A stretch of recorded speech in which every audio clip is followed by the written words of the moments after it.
마가복음 14장 3절로 6절 9페이지 아니고 79페이지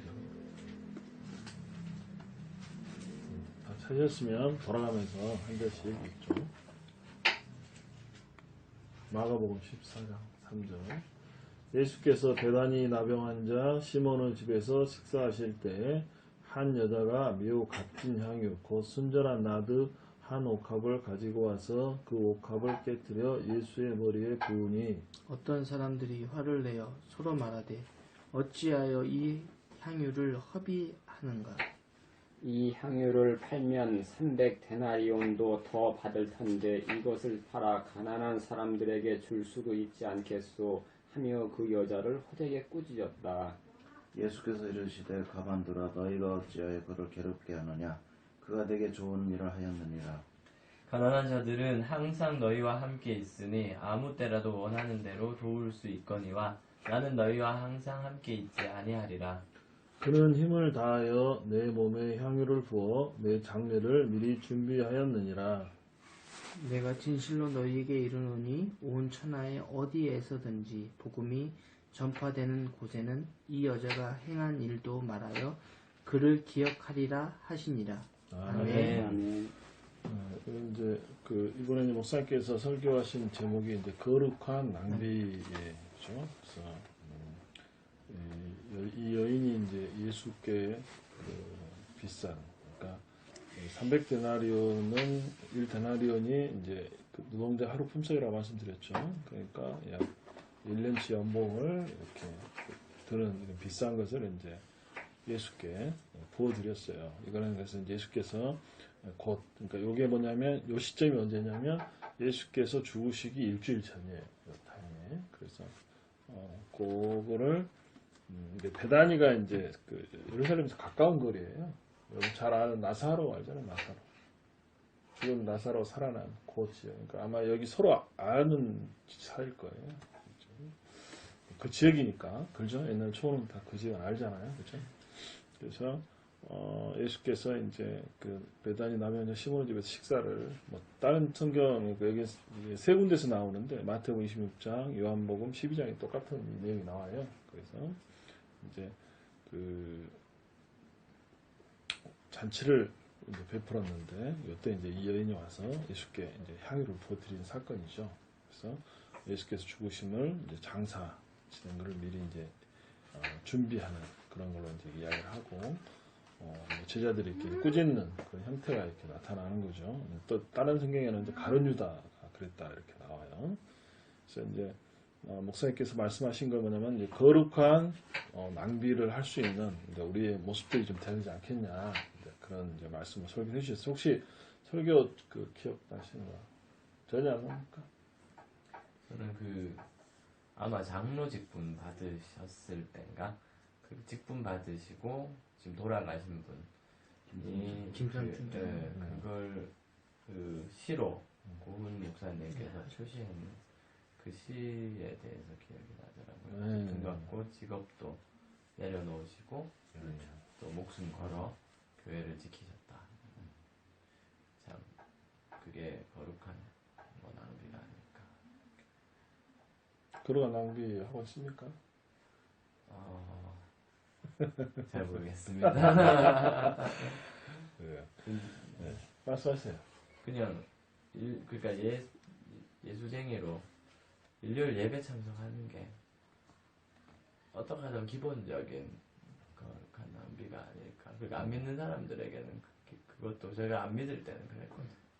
일요일날 왜 시간을 근데 그건 당연한 게 이제 되었으니 그 외에 이제 그건 기본이고 거룩한 낭비는 그 이상의 것이 아닐까 싶습니다. 그래. 이 차원을 좀 다른 차원에서 좀 접근을 해볼 필요가 있지 않겠나 생각을 해봐요. 뭐냐면 이 여인은 이제 정말 감사해서 예배를 드린 거거든요. 그러니까 이 여인이 예수님의 죽으심을 알고 한 행동은 아니에요, 그죠? 그러니까 평상시 이제 예수께서 주신 구원의 은혜에 감사해서 이 시점에 준비를 해서 이렇게 드렸을 거예요. 그죠? 이렇게 큰 돈이 한 번에 이렇게 되진 않았을 거예요. 이 여자가 뭐 잘 살았다 이런 건 없잖아요. 보면은 그는 힘을 다해서 했다 이렇게 나오니까요. 평상시 이제 예수 그리스도를 사랑하는 그 마음이 있었고 또 준비하는 마음이 있었고 또 드리고자 하는 열심이 또 있었죠. 그게 이제 이 시기에 통해서 또 이렇게 또 예수님의 죽으심을 예비하는 또 귀한 이런 상황이 됐고요. 이 상황에 이제 제가 좀 배워볼 수 있는 게 뭐냐면 이런 관점을 좀 생각을 해봤어요. 예수 그리스도를 믿는 믿음, 그러니까 믿음의 결과거든 이게. 믿음의 결과. 그러면서 내 자신을 한번 보거든요. 내 자신의 삶을 한번 보는데 뭐가 제일 중요하냐면 우리가 이제 항상 잘못 생각하는 게 뭐냐면 뭔가를 이렇게 항상 우리 행위의 결과로서 뭘 보려고 하거든요. 하나님께는 그걸 보질 않아요. 성경의 기본 원리는 우리가 주를 예배를 드렸다, 11조 헌금을 했다, 새벽 기도를 했다, 기도를 했다, 누구 구제를 했다, 교회 봉사를 했다. 이걸 보는 게 아니거든요. 이건 결과예요. 근데 인간은 이 결과를 항상 중시하거든요. 그죠? 근데 그게 아니에요. 본질은. 그 본질이 뭐냐. 그걸 항상 생각을 해야 돼요. 그러니까 항상 우리 인간이 소위 말해 우리가 이제 성경에서 바리새인 욕을 많이 하잖아요. 그죠? 바리새인. 왜 그렇게 됐냐. 결론은 뭐냐면 자기가 행한 결과만 가지고 이야기를 하거든요. 그 결론이 뭐가 되냐면 자기 의가 되는 거예요. 성경은 그걸 말하고 있지 않아요. 그래서 바리새인 욕을 얻어먹는 거예요. 결론. 그러니까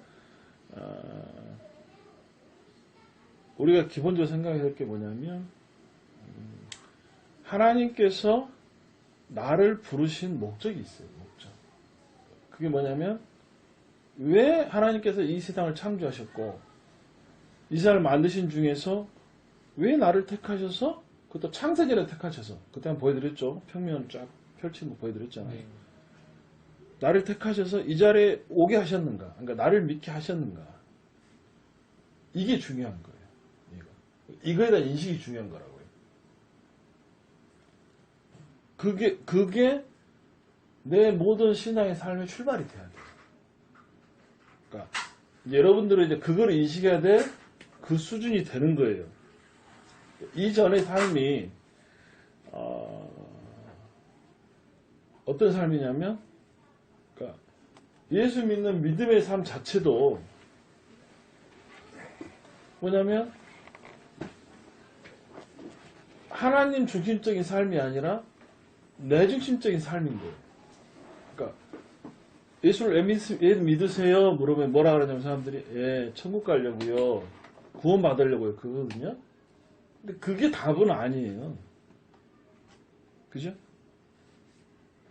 그게 핵심이 아니고 그 중심에는 뭐가 있냐면 나의 필요라는 게 들어있는 거예요.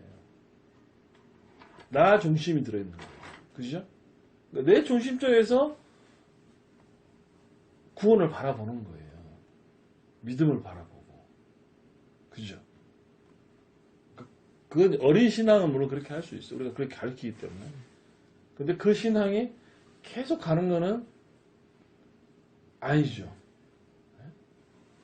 그러니까 신앙의 성장이라는 거는 어린아이가 그때 설명드렸잖아요. 처음에 어린아이는 이 사탕을 자기 먹을 줄밖에 몰라요. 그렇지만 누가 가르쳐주면 이게 남한테 줄 수 있는 거잖아요. 그죠? 그러니까 신앙은 이렇게 성장해 가는 거예요. 점차. 관계성 속에 성장해 가는 거거든요. 근데 우리가 항상 근시안적으로 신앙을 내 관점에서 한번 보려고 하면 안 되는 거예요. 어느 관점에서 봤냐면 하나님의 관점에서 내 신앙을 볼 수가 있어야 돼요.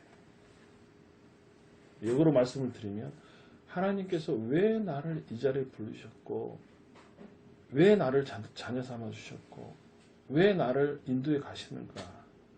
그죠? 그에 대한 인식이 있어야 된다. 그게 믿음의 이제 성장인 거예요. 그러니까 내 삶을 항상 하나님 말씀에 비추어서 고민을 해야 되는 거예요. 그게 신앙이에요. 그게 본질인 거예요. 그게 하나님 원하는 삶인 거예요. 그게 아니고 단순히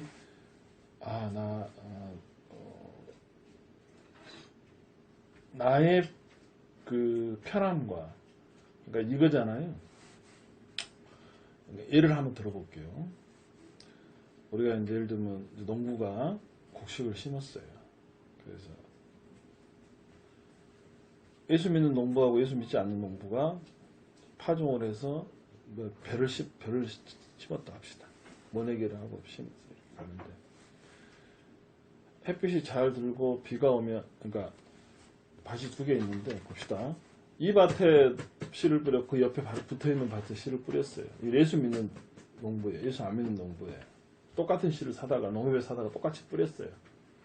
그럼 여기가 잘 되고 여기가 안 될까요? 어떨 것 같아요? 여러분 어떻게 생각해요? 나중에 부지런한 농부께 훨씬 더 잘 되겠죠. 둘 다 부지런하겠죠. 부지런하죠. 기본적으로 할 건 다 하니까요. 똑같은 조건이에요. 똑같이 농약 주고 똑같이 해요. 바로 붙어 있어요. 그러면 여기는 잘 되고 여기는 안 될까요? 똑같이 잘 돼요. 그렇죠. 똑같은 지역이니까, 똑같이 비가 내리고 똑같이 햇빛이 찌니까. 이 농부는 기도를 해요. 근데 왜 기도를 해요? 왜 기도를 할까? 이유가 뭐냐면 혹시 모를 환란에 대비하기 위해서, 혹시 모를 나의 불행에 대해서 기도를 한단 말이에요. 그 불행이 오지 않도록. 태풍이 불거나 병충해 오거나. 이 사람은 기도 안 해요. 병충해 여기는 오고 여기는 안 올까요? 그런 거 없죠? 네. 태풍이 불었으면 여기도 오고 여기도 안 오죠? 그럼 여기가 덕을 보는 건가요?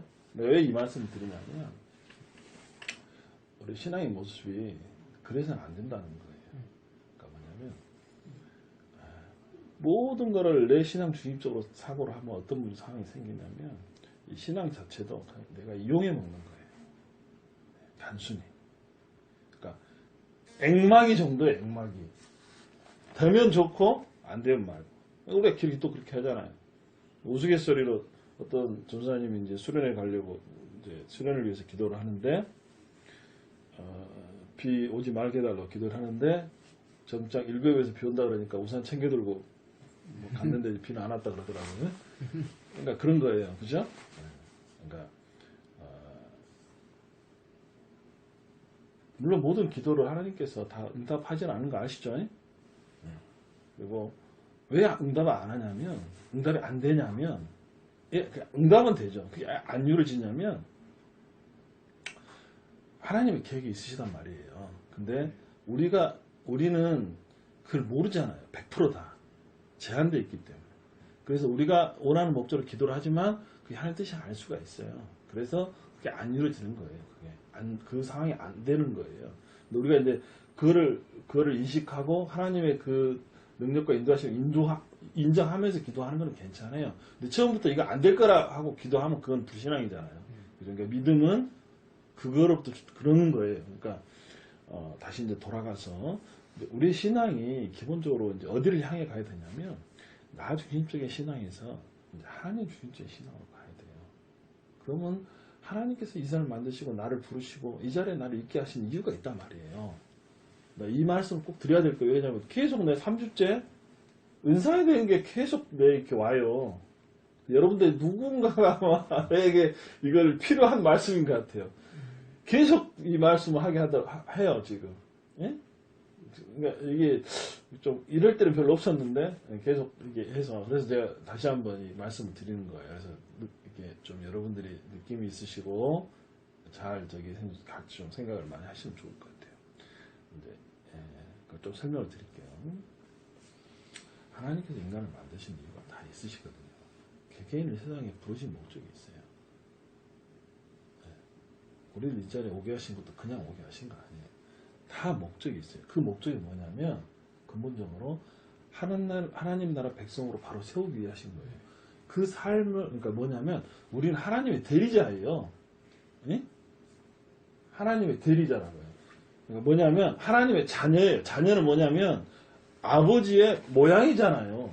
집사님 딸이 집사님 닮았잖아요. 어디 보면 닮았어요. 무조건 닮았어요. 성격이 닮든 생긴 게 닮든 비슷하게 닮아요. 또 가잖아요. 우리는 하나님의 뭐냐면 하나님의 성품을 드러내야 삶을 갖고 이 땅에 온 사람들이에요. 그래서 우리는 하나님의 모습을 우리를 통해서 사람들이 보는 거예요. 그러면 하나님께서 그냥 보냈냐? 안 그래요. 뭘 했냐면 우리에게 은혜를 주시는 거예요. 은혜가 이제 헬라어로 말하면 카리스예요. 카리스. 들어보셨죠? 카리스. 근데 은혜를 어떻게 주냐? 은사로 주세요. 은사로. 그러니까 우리 각 개개인 은사를 다 줘요. 그게 뭐냐면 카리스마예요. 카리스마 있다 하잖아요. 그게 거기서 온 말이에요. 카리스마. 우리 카리스마타인데 카리스마. 그러니까 은혜로 주신 은사. 그게 은사예요. 은혜로 주신 선물이 은사예요. 은사. 그거를 개개인에게 다 주셨어요. 그러니까 하나님의 백성으로서의 삶들을 살아갈 수 있도록 은사를 주신 거예요. 이걸 좀 더 구체적으로 하면 교회를 세우기 위해서 주신 거예요. 개개인이 주셨다니까요. 그거를 여러분들이 여러분 삶 속에서 고민해야 되는 거예요. 찾아서 그거를 교회를 세워나가는데 유용하게 써야 되는 거예요. 그게 없으면 내 삶의 존재 이유가 없어버려요. 여러분들.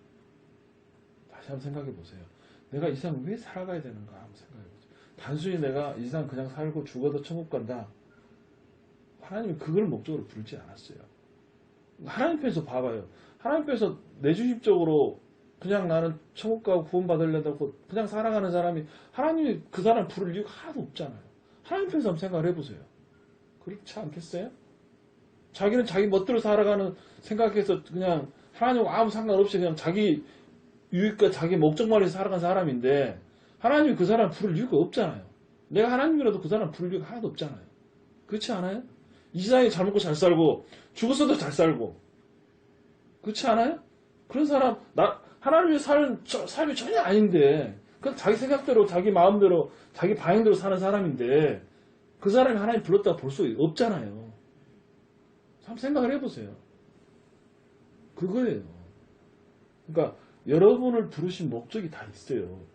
부르신 목적이. 그 신앙의 본질인 거예요. 그게 실은. 우리에게 믿음을 주시고 성령을 주시고 부르신 목적이 다 있어요. 그거를 그냥 안 하고 사는 거는 그러니까 실은 의미 없는 삶인 거예요. 삶 자체가. 그러니까 그 사람의 천국을 가든 안 가 이게 중요한 게 아니고 그러니까 어떻게 보면 구원이 없는 거지 또. 극단적으로 말하면. 그러니까 신앙이 없는 거예요. 그거는. 그러니까 이전까지는 이제 그렇게 단언적으로 하면 안 돼요. 물론. 왜 그러냐면 약한 자들은 그렇게도 부르시는 거거든요. 근데 이제 우리는 그걸 들었잖아요. 내가 말씀드린 들었으면 그렇게 하면 안 되는 거예요. 그걸 안 하면 이제 죄인 거예요. 그게. 모르면 죄가 아니에요. 물론 몰라도 죄지만 아는 다음부터는 죄인 거예요. 그게. 그러니까 여러분들한테 내가 이게 말씀드린 것도 실은 조심스러워요. 나도. 왜냐하면 그 신앙에 이제 진짜 느끼신 분들은 그 신앙의 고민들을 하거든요. 이전 삶들과 이후의 삶들이 굉장히 고민들을 하는 분들이 있어요. 그러면서 신앙이 성장해 가거든요. 그러니까 여러분을 무시하고 그런 건 아니에요. 뭐냐면 제가 여러분들이 이렇게 말씀을 드린다 그래서 여러분들이 삶이 바뀌거나 여러분 생각이 바뀐다고 생각 안 해요. 안 바뀌어요. 저는 옛날에 착각했어요. 제가 이렇게 정말 책 보고 연구해서 정말 깨달은 걸 가지고 여러분들이 말씀드리면 여러분들이 이것도 좀 생각한다고 생각했거든요. 생각 안 해요. 여러분들. 네, 알아요. 왜냐면 목사님 설교했는데 여러분 일주일 왔는데 아무 생각 없잖아요. 마찬가지인 거예요. 뭐 제가 권면했다 해서 그게 바뀌겠어요. 안 바뀌어요. 근데 이게 쌓이면 바뀌더라고요. 그렇죠. 네. 바뀌어요. 나중에 2년, 3년 있다 온다니까요. 네. 정말 놀랍게 와요. 그게.